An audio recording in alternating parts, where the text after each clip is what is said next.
मुख्यमंत्री आणि उपमुख्यमंत्र्यांच्या पत्रकार परिषदेला सुरुवात झालेली आहे। आज मंत्रिमंडळ विस्तार झालेला, उद्यापासून अधिवेशनाला सुरुवात होतेय। कोणकोणते मुद्दे अधिवेशनामध्ये असतील, कोणकोणती बिलं सादर केली जाणार आहेत, या संदर्भात सुद्धा माहिती दिली जाण्याची शक्यता आहे। आपण बघतोय या पत्रकार परिषदेला मुख्यमंत्री देवेंद्र फडणवीस, उपमुख्यमंत्री अजित पवार हे दाखल झालेले आहेत। राज्य मंत्रिमंडळाची बैठक संपली आणि त्यानंतर पत्रकार परिषद होते। पुढच्या 1 वर्षामध्ये कोणते नियोजन पूर्ण करायचं त्यावर बैठकीमध्ये चर्चा झाल्याची माहिती मिळते।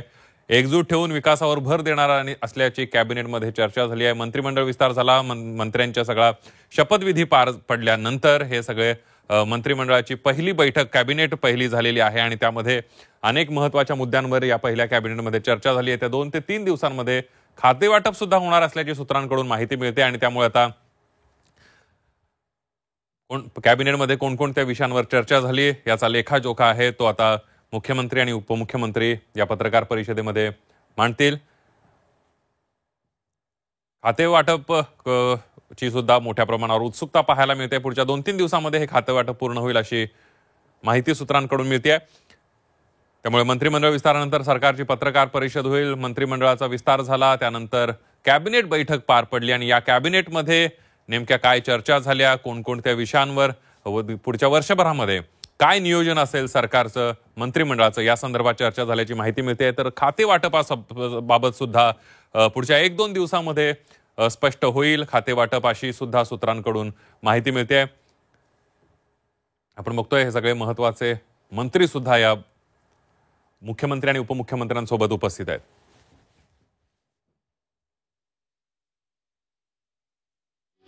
चंद्रकांतदादा पाटीलजी आणि उपस्थित सर्व मान्यवरांनो, दरवर्षीच्या प्रथेप्रमाणे हिवाळी अधिवेशनाच्या निमित्तानं आज आम्ही सगळेजण नागपूरमध्ये आलोय।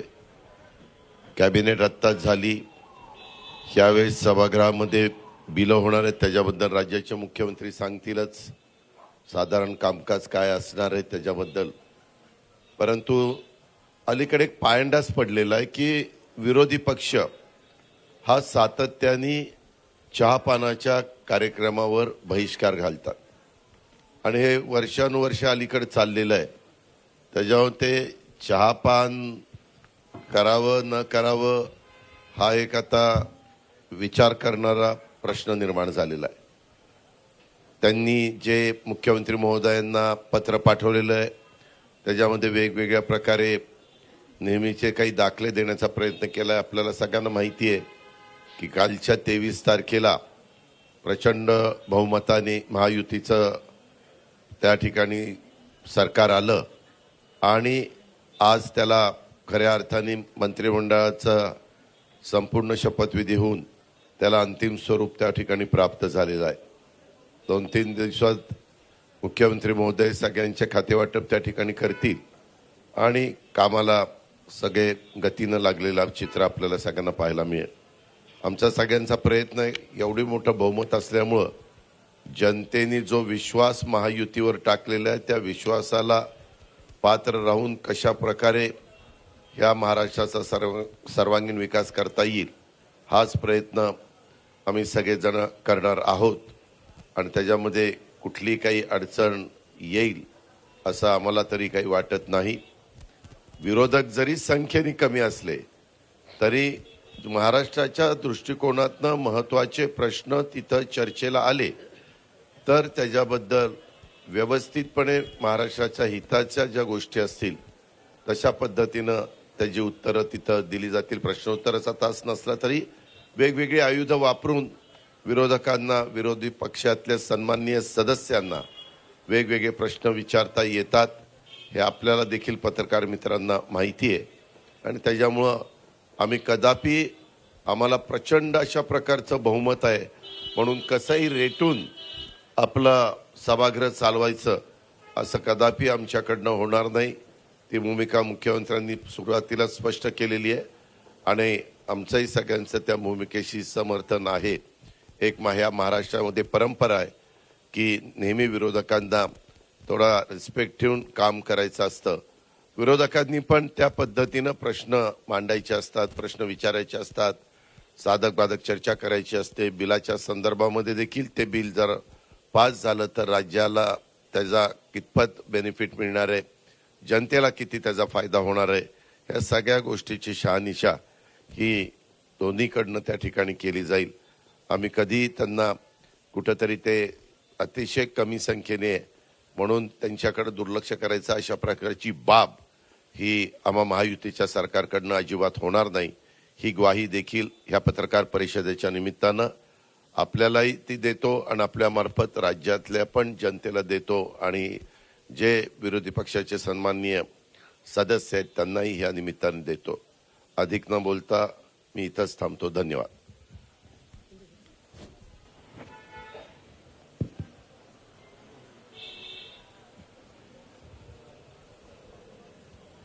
हिवाळी अधिवेशनासाठी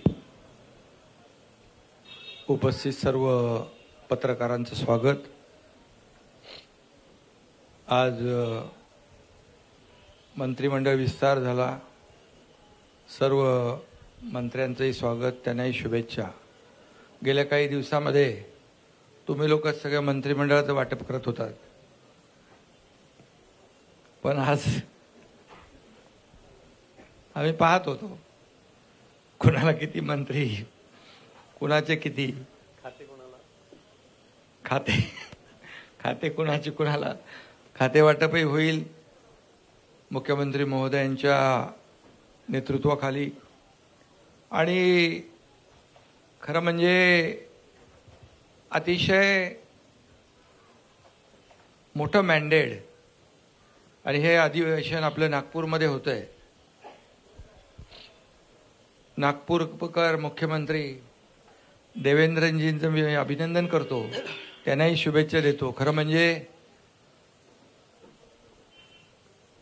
सगळ्यात कमी वयाचे असताना तुम्ही महापौर झाले ना, 27व्या वर्षी महापौर झाले आणि 44व्या वर्षी मुख्यमंत्री झाले आणि ते आता तिसऱ्यांदा मुख्यमंत्री झाले. त्यांचं मी अभिनंदन करतो. पुन्हा येईन म्हणाले. काही लोकांनी त्यांची टिंगल केली, पण ते पुन्हा आले आणि म्हणून मी त्यांचं मनापासून अभिनंदन नागपूरमध्ये करतो. यापूर्वी केलेलं आहे. पुन्हा अभिनंदन. खरं म्हणजे आमच्या महायुतीची एक नवीन इनिंग सुरू झालेली आहे. प्लेयर तेच आहेत, विरोधी पक्ष तोच आहे, मॅच नवीन आहे. आणि म्हणून खऱ्या अर्थाने आम्ही गेले 2.5 वर्ष टीम म्हणून काम केलं. मी मुख्यमंत्री म्हणून काम केलं. माझ्यासोबत देवेंद्रजी, अजितदादा. देवेंद्रजींना 5 वर्षाचा मुख्यमंत्री पदाचा असलेला अनुभव गेल्या 2.5 वर्षामध्ये कामी आला आणि आम्ही सुरुवातीला दोघांनी कारभार सुरू केला. अजितदादा नंतर आले आणि आम्ही टीम म्हणून काम केलं. आणि खऱ्या अर्थाने आपल्यालाही माहीत आहे, मी सभागृहात देखील म्हणालो की जसं ते पुन्हा येईन म्हणाले तसं मी त्यावेळेस म्हणालो होतो की आम्ही दोघं मिळून 200 आमदार निवडून आणणार. आणि नंतर तर पुढचे 232 आलेत आपले, 37. मग ते अजितदादा आल्यामुळे आपलं बोनस. आणि म्हणून आम्ही जे म्हणालो ते जनतेने देखील आमच्यावर विश्वास टाकला आणि लँडस्लाईड मॅन्डेट आम्हाला मिळालं. त्यामुळे आमची आता जबाबदारी वाढलेली आहे. जनतेच्या प्रती आम्ही उत्तरदायित्व आहोत. आणि खरं म्हणजे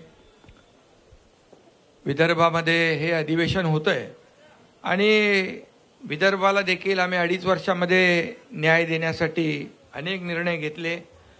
आणि आमचं मिशन एकच आहे की मिशन समृद्ध महाराष्ट्र. संपूर्ण गेल्या 2.5 वर्षामध्ये आपण पाहिलं की महाविकास आघाडीने जी थांबवलेली विकास कामं ती आम्हाला त्याला गती दिली.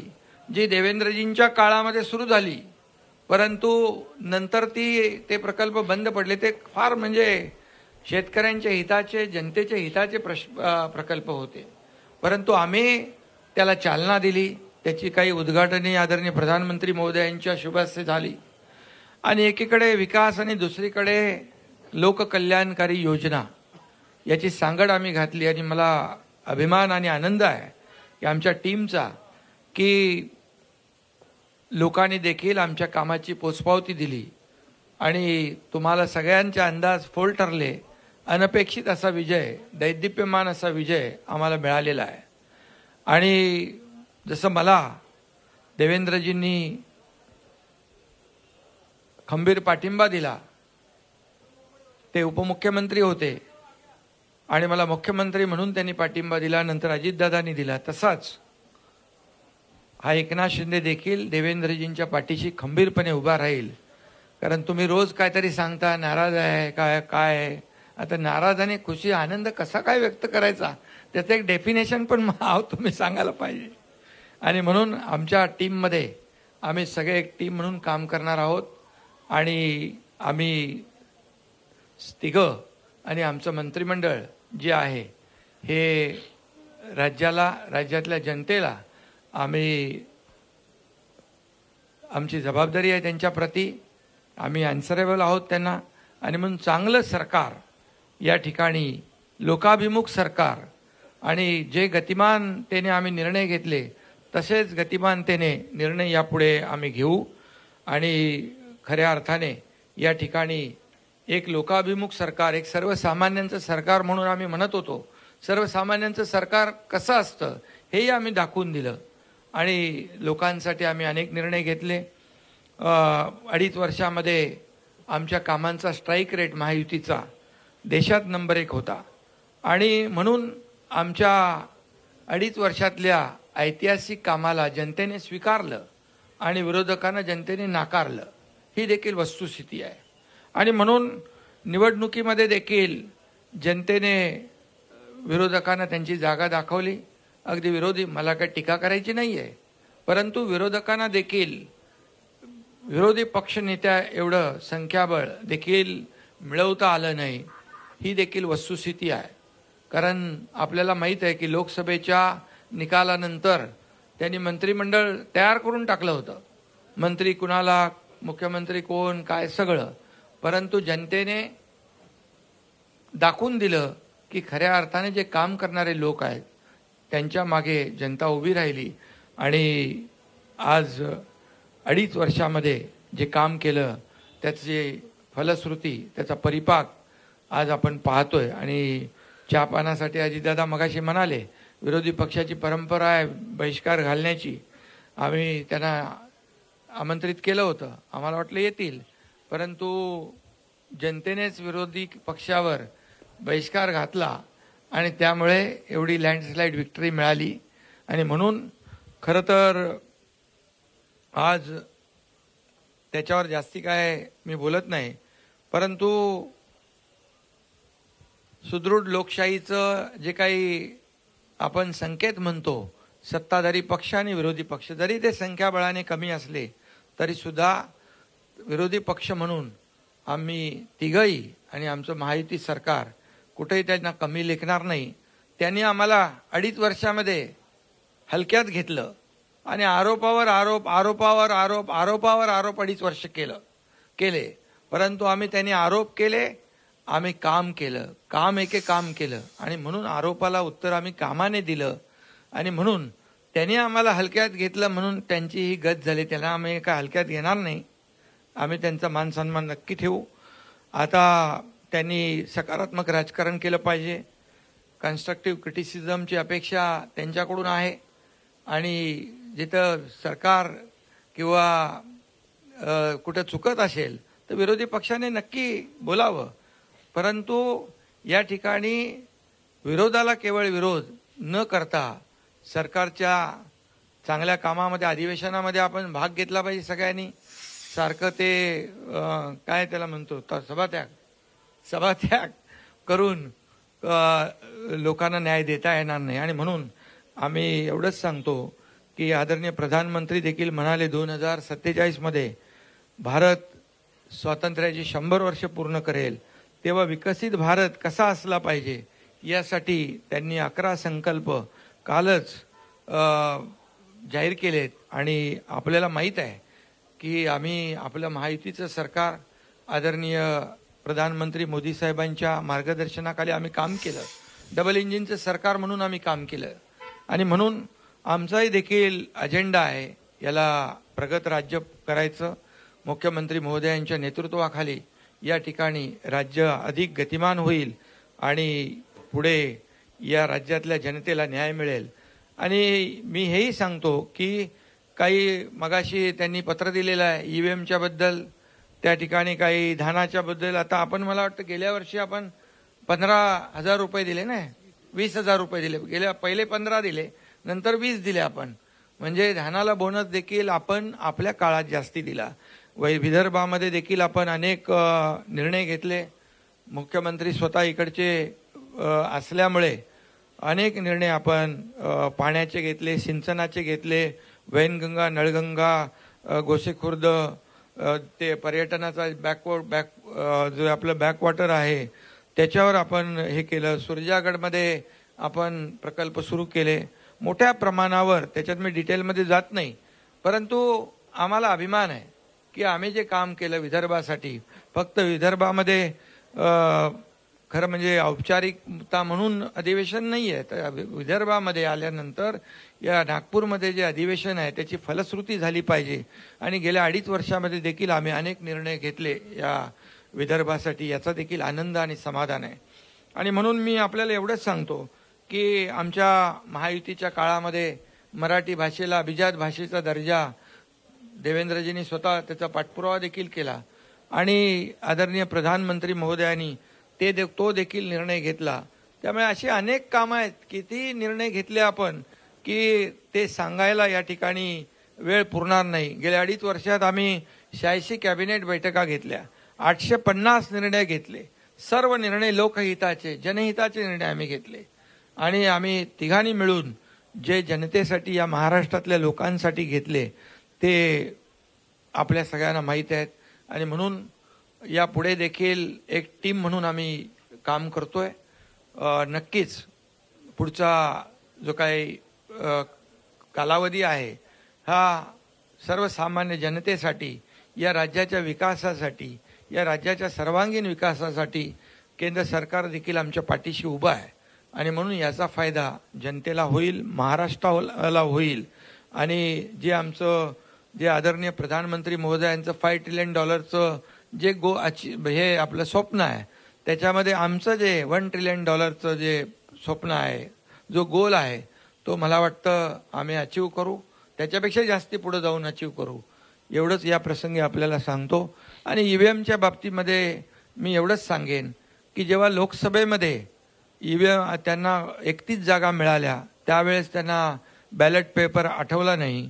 त्यांना जिथं जेव्हा ज्या राज्यामध्ये, कर्नाटकमध्ये असेल, तेलंगणामध्ये असेल, अगदी आता झालेली झारखंडमध्ये असेल, इकडे जेव्हा त्यांना विजय मिळाला तिकडे त्यांनी EVM चांगला आहे आणि बॅलेट पेपरचा काय उल्लेख केला नाही, बॅलेटनी निवडणुका घ्या म्हणून. जेव्हा हरतात तेव्हा ते EVMवर त्याचा खापर फोडतात, जेव्हा हरतात तेव्हा इलेक्शन कमिशनवर खापर फोडतात, आणि जेव्हा त्यांच्या विरोधात निकाल लागतो तेव्हा अगदी हायकोर्ट असू दे, सुप्रीम कोर्ट असू दे, त्यांच्यावर देखील खापर फोडतात. त्यामुळे ही दुटप्पी भूमिका आहे. आणि म्हणून मी एवढंच सांगतो की हार जी आहे आम्ही लोकसभेमध्ये दिलदारपणाने आम्ही स्वीकारली आणि आम्ही कुठं त्रुटी आहेत त्या शोधल्या आणि ज्या धडाक्याने आम्ही काम केलं त्यामुळे विधानसभेमध्ये परिवर्तन घडलं. त्यामुळे विरोधकांना देखील माझी विनंती आहे की जनतेचं जे मॅन्डेट आहे, जनतेने दिलेलं मॅन्डेट, त्याचा अपमान करू नका आणि वस्तुस्थितीला सामोरं जा, एवढंच माझं या प्रसंगी सांगणं आहे.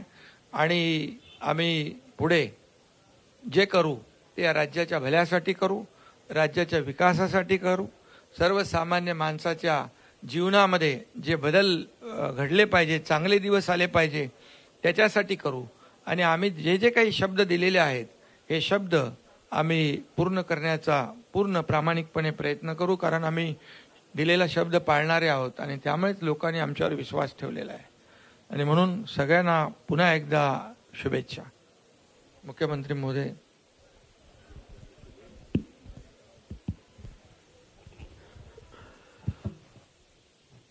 सर्वप्रथम आपल्या सर्वांचं या ठिकाणी मी अतिशय मनपूर्वक स्वागत करतो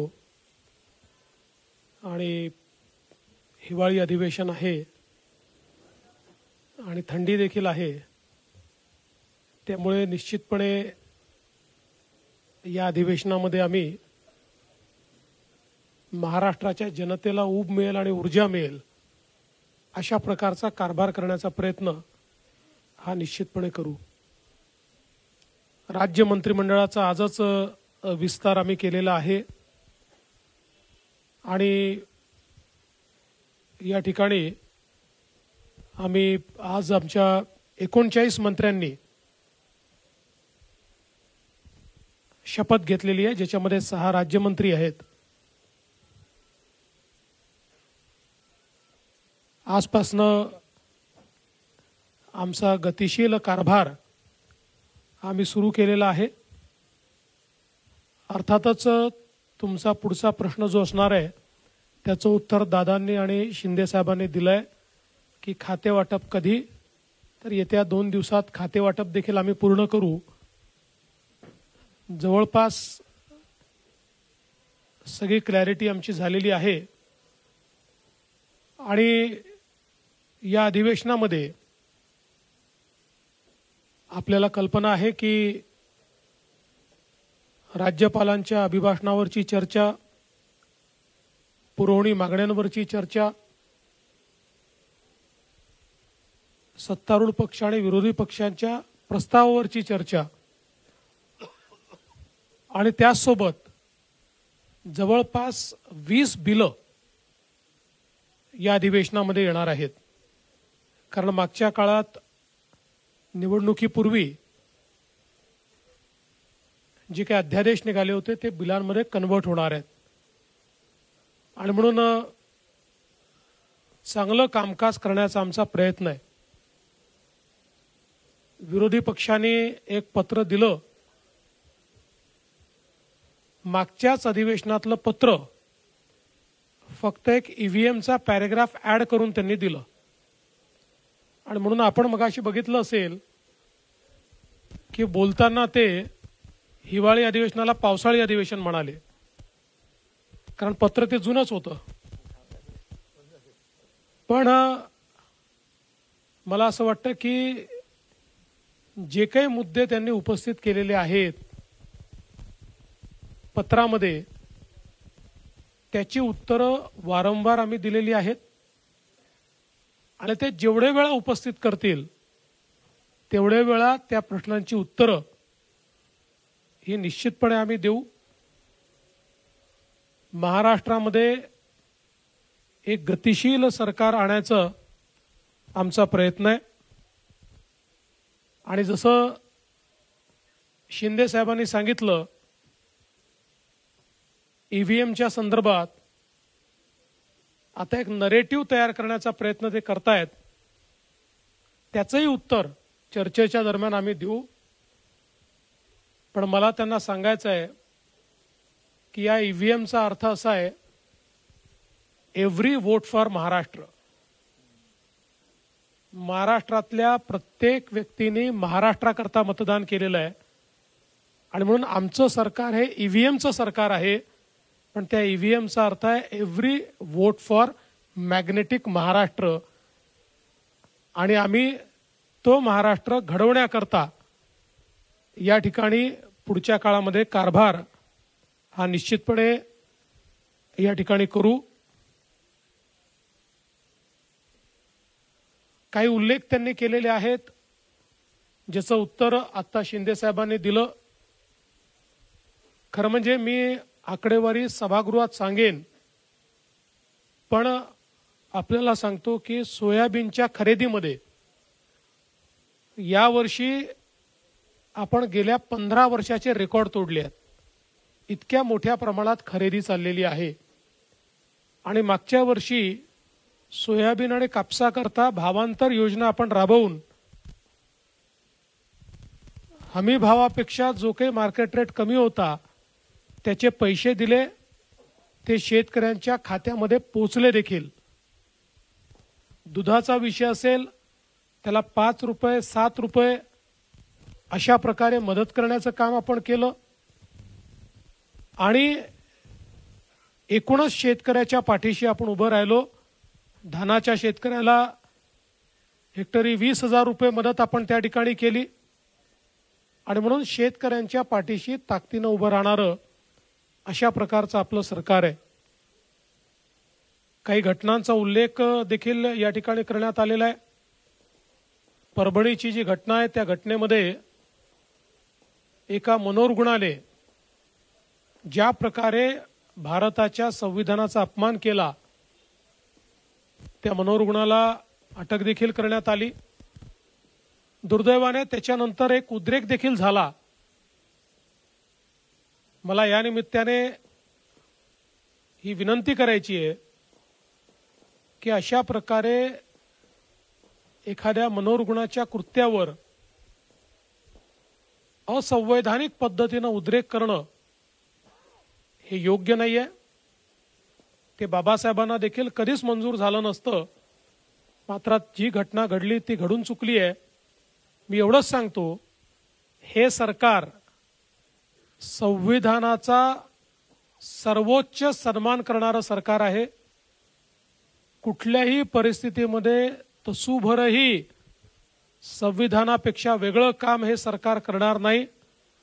आम्ही सगळ्यांनी ज्या संविधानाची शपथ घेतली आहे त्या शपथेप्रमाणेच हे सरकार काम करेल, संविधानाचा गौरव करेल, हा विश्वास या निमित्ताने मी देतो. बीड जिल्ह्यातली जी काही घटना आहे अतिशय निगृण अशा प्रकारची, जी काही सरपंचाची हत्या त्या ठिकाणी झालेली आहे, त्या संदर्भात काही लोकांवर कारवाई केली आहे, काहींना सस्पेंड केलाय, काहींना घरी पाठवलाय. 3 आरोपी सापडले आहेत, 4 आरोपी अजून आपण शोधतो आहोत, लवकरच ते सापडतील. केस सीआयडीला दिली आहे. स्पेशल SIT कॉन्स्टिट्यूट करून या केसच्या संदर्भातली सगळी चौकशी आम्ही करणार आहोत आणि कुठल्याही परिस्थितीमध्ये आरोपी कोणीही असो, कोणीही कुठल्याच आरोपीला या ठिकाणी सोडलं जाणार नाही. अशा प्रकारच्या घटना या महाराष्ट्रामध्ये गांभीर्यानेच घेतल्या जातात आणि गांभीर्यानेच घेतल्या जातील. त्यामुळे SITच्या माध्यमातून सगळे धागेदोरे शोधून काढण्याचं काम हे निश्चितपणे या ठिकाणी आपण करू. खरं म्हणजे 3-4 विषय विरोधकांनी उपस्थित केलेले आहेत. त्या विषयांवर सविस्तर उत्तर हे सभागृहामध्ये आम्ही निश्चितपणे देऊ. मी आज एवढंच सांगतो की ज्याचा उल्लेख आमच्या दोन्ही सन्माननीय उपमुख्यमंत्र्यांनी केला आहे, आमची सगळ्या प्रकारच्या चर्चेची तयारी आहे. विरोधी पक्षाने चर्चा करावी, कुठेही त्यांचा आवाज आम्ही दाबणार नाही, कुठेही आम्ही चर्चेपासून मागे हटणार नाही. फक्त अपेक्षा एवढीच आहे की लोकसभेप्रमाणे चर्चा न करता पळ काढायचा आणि मीडियासमोर केवळ बोलायचं, हे मात्र योग्य आहे असं मला वाटत नाही. उलट हे लोकशाही विरोधी आहे. सभागृहात बोलून मीडियात कव्हर झालं तर ती खरी लोकशाही आहे.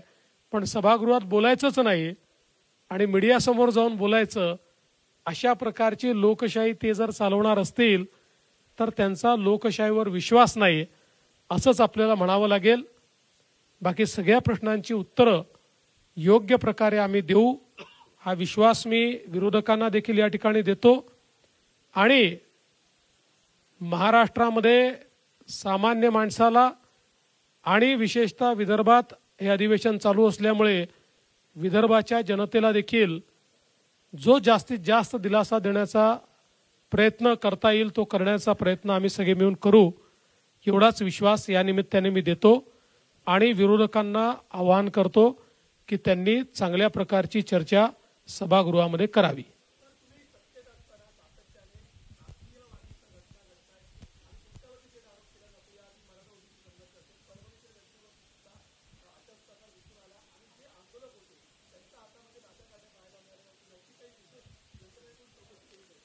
त्या संदर्भात सगळी कारवाई केलेली आहे. आम्ही पोलिसांना हे सांगितलेलं आहे की आकस बुद्धीने कारवाई करू नका, कोम्बिंग ऑपरेशन वगैरे करू नका, पण जे लोक कॅमेऱ्यामध्ये लाठ्या काठ्या घेऊन तोडफोड करताना दिसतायत, दगडं मारताना दिसतायत, त्यांच्यावर मात्र कडक कारवाई झाली पाहिजे हे मी सांगितलेलं आहे. आणि तुम्ही जो मूळ प्रश्न विचारला, मला असं वाटतं की मला टार्गेट करण्याच्या संदर्भातला जो विषय आहे त्याचं उत्तर या निवडणुकीने दिलेलं आहे.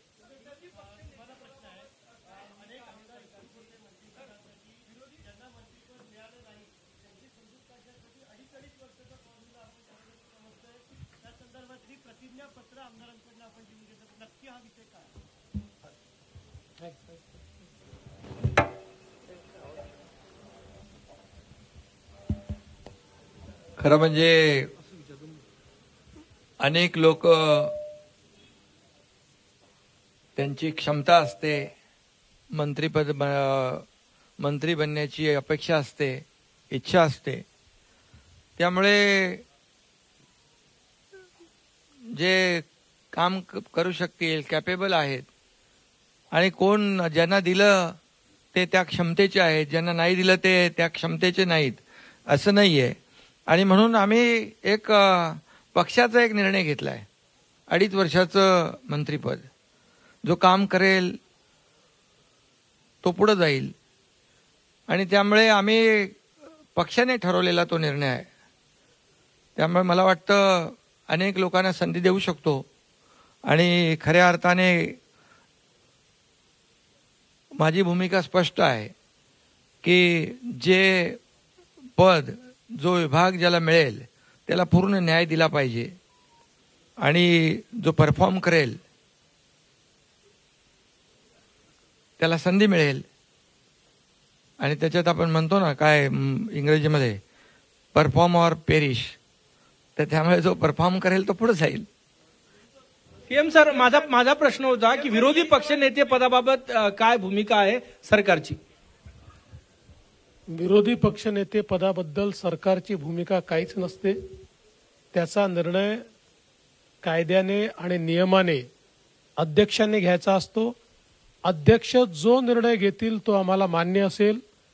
आमची कुठली अडवणूक त्यात नसेल, आमचा कुठलाही दबाव त्यात नसेल. अध्यक्षांनी उचित निर्णय करावा, आम्ही त्याचा सन्मान करू. सीएम सर यही सवाल जो शिंदे सर अपने पार्टी में कर रहे हैं, 2.5 साल जो है मंत्री बना के रखने की, क्या बीजेपी भी इसी फॉर्मूले पे काम करेगी, ये आपसे जानना चाहेंगे? देखिए, उसमें से आधा तो हम करने वाले हैं. यानी क्या करने वाले हैं, हम परफॉर्मेंस ऑडिट ये निश्चित रूप से हर मंत्री का करेंगे. और परफॉर्मेंस ऑडिट में जहां ये ध्यान में आएगा कि मंत्री उचित काम नहीं कर रहे हैं, उस समय उस मंत्री का पुनर्विचार किया जाएगा. हा, एक मिनिट. जसं देवेंद्रजी म्हणाले तसं मी 2.5 वर्ष म्हणजे 2.5 वर्ष त्यांनी काही करावं असं नाही. त्याचं पण परफॉर्मन्स ऑडिट, त्याच्या कामाचं मूल्यमापन केलं जाईल. पण कामाचं मूल्यमापन मंत्र्यांचं होणार की तिन्ही म्हणजे सगळ्या मंत्र्यांचं होणार?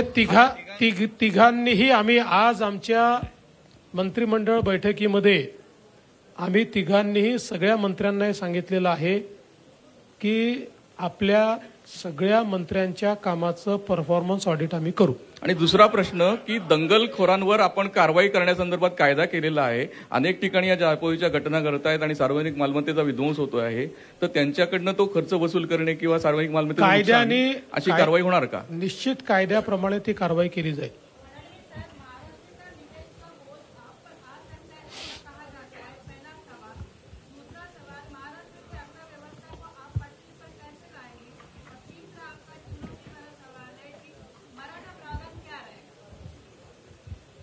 तुम्ही वाट बघा, या तिन्ही विषयांवर आम्ही योग्य कारवाई करू. महाराष्ट्राची अर्थव्यवस्था ही चांगलीच आहे. आम्ही जे काही योजना आत्ता केलेल्या आहेत त्या योजनाचा बोजा हा निश्चितपणे अर्थव्यवस्थेवर पडेल. त्याचं योग्य मॅनेजमेंट करण्याचा प्रयत्न आमचा असणार आहे.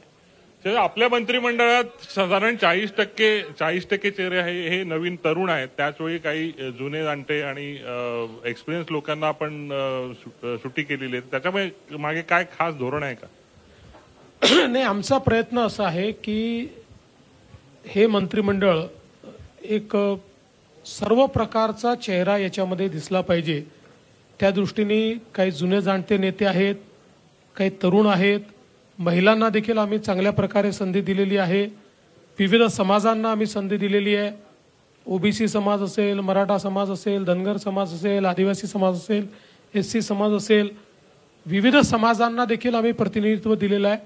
सर्व समावेशक अशा प्रकारचं मंत्रिमंडळ तयार करण्यात आलेलं आहे.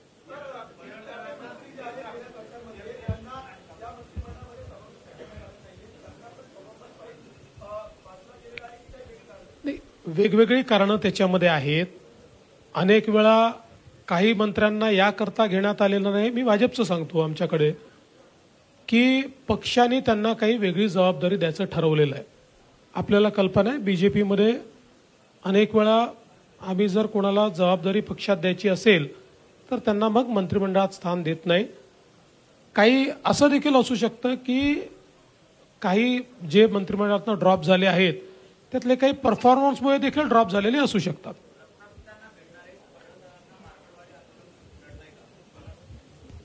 मला असं वाटत नाही. आणि शेवटी गोपीचंद पडळकर हे आत्ताच विधानसभेमध्ये निवडून आले आहेत. त्याच्या आधी ते विधान परिषदेमध्ये होते. उत्तम काम करणारे कार्यकर्ते आहेत, थोडे ॲग्रेसिव्ह आहेत. हां, हे निश्चितपणे आहे की आम्ही त्यांना हे सांगितलं की बोलताना त्यांनी संयम ठेवला पाहिजे, हे त्यांना निश्चितपणे सांगितलं. पण तुम्हाला सांगतो, एक चांगलं भविष्य असलेला तो नेता आहे.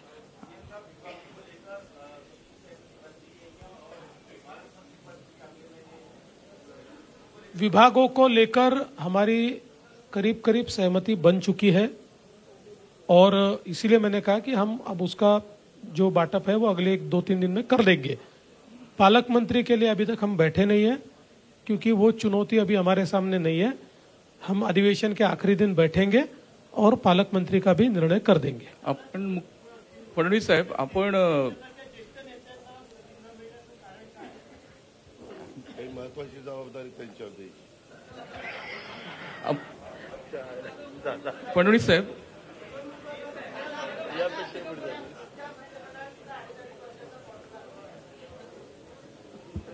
अडीच महिन्याचा पण असू शकतो. आपण लाडकी बहीण योजना राबवून सत्ता मिळालेली आहे आपल्याला आणि या मंत्रिमंडळात केवळ 4च महिला आहेत, म्हणजे साधारण 10%च झाल्या आणि आपण महिलांची संख्या पुढच्या निवडणुकीत वाढवणार आहोत. तर ते त्यामागचं गणित काय? आणि दुसरं, एक जागा रिक्त आहे ती कोणासाठी? आता पर्सेंटेजमध्ये सांगायचं तर मागच्यापेक्षा 300 पट जास्त घेतल्या आहेत आम्ही. कारण मागच्या आमच्या मंत्रिमंडळात एकच महिला होत्या. त्याच्यामुळे आमची प्रगतीच चाललेली आहे. अजून काही बहिणींना आम्हाला स्थान द्यायचं ते भविष्यात देऊच. आणि तसंही 2029 मध्ये आम्हालाच बहिणींना स्थान मागावं लागणार आहे. आणि एक जागा कोणासाठी?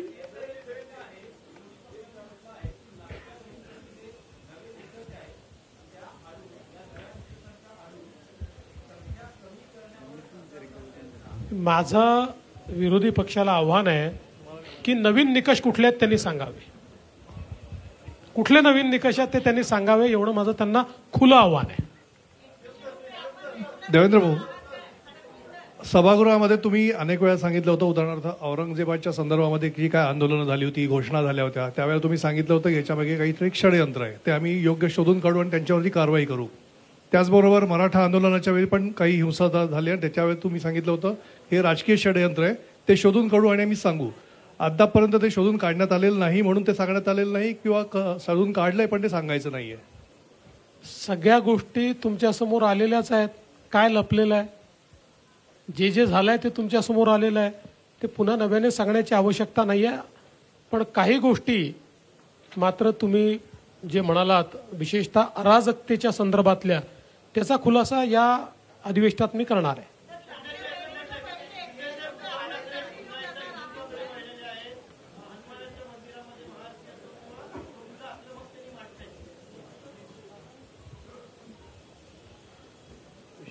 आता खरं म्हणजे हे उशिरा सुचलेलं शहाणपण आहे. काय हिंदुत्व काय टी शर्ट आहे का तो बदलता येतो? अरे बाबा, त्यांनी हनुमान मंदिरात जाता हनुमान चालीसा वाचणाऱ्या त्या लोकांना जेलमध्ये टाकलं होतं. आता आम्ही त्यांना काय सांगत होतो? आम्ही बाळासाहेबांचं हिंदुत्व आणि हिंदुत्वाचे विचार घेऊन सरकार स्थापन केलं, तेव्हा आम्ही काय सांगत होतो त्यांना? आणि त्यांच्या कार्यकाळामध्ये काय काय झालं? साधूचं हत्याकांड झालं, पाकिस्तानचे झेंडे घेऊन बॉम्बस्फोटमधले आरोपी नाचत होते, प्रचार करत होते, तेव्हा कुठं गेलं होतं हिंदुत्व? आता महाराष्ट्रातल्या लोकांनी त्यांना जागा दाखवली आणि ती जागा दाखवली आणि त्याच्यामुळे ते आता हिंदुत्वाचा पुकार करू लागले. सावरकरांचा महाविकास आघाडीच्या स्टेजवर सावरकरांच्या बद्दल कधी बोलले ते? आणि जो हौद से गई वो बूंद से नहीं आती है. सीएम सर वारंवार विरोधक तुमच्यावर आरोप करतायत की महायुतीमध्ये समन्वयाचा अभाव आहे, समन्वय नाहीये तिन्ही नेत्यांमध्ये आणि अधिवेशनामध्ये तिन्ही नेते एकमेकांच्या फायली बाहेर काढतील. तुम्हाला कोणी सांगितलंय? संजय राऊत. नाही, अरे बाबा, अच्छा, अरे बाप रे, विश्व काय आम्ही इथं तिघं बसलो. मला तुमची क्यू येते भाऊ. तुम्ही काय तुम्ही संजय राऊतच्या म्हणण्यावर प्रश्न विचारता, एवढे सिनियर तुम्ही जर्नलिस्ट, तुमचीच क्यू येते मला. सीएम सर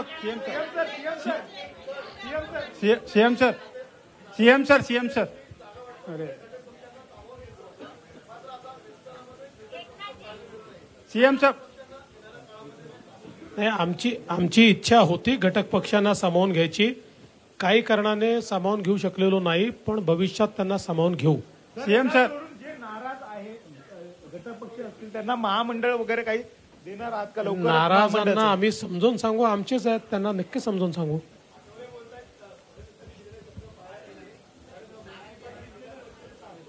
एक जागा अजून रिकामी आहे ना, मंत्रिमंडळामध्ये अजून एक जागा रिकामी ठेवलेली आहे. सीएम साहब, करारानुसार विदर्भात अधिवेशन सुरू होत आहे उद्यापासून. विदर्भ वेगळ्या विदर्भासाठी काही आपण निर्णय घेणार आहे का? त्याचा अधिवेशनात निर्णय होत नाही, त्याचा निर्णय केंद्र सरकार घेतं. 2018 इथलं अधिवेशन घेऊ शकत नाही. 2018 मध्ये आपण मुख्यमंत्री होते.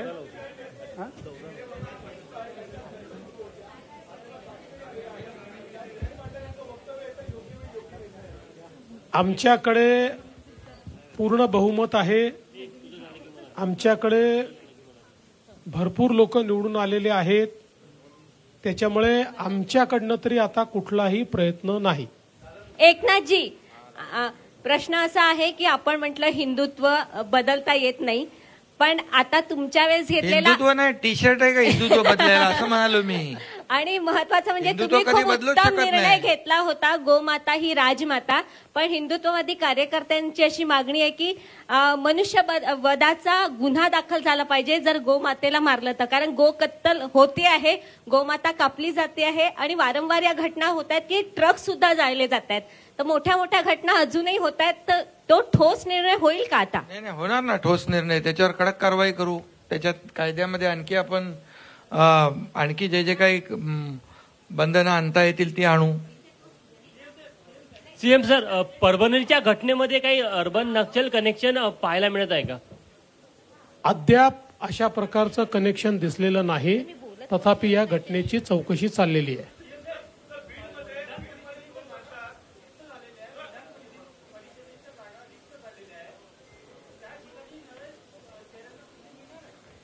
आता तर ते जेव्हा इलेक्शन कमिशन घोषित करेल तेव्हाच आपल्याला ते करता येईल. Sir, last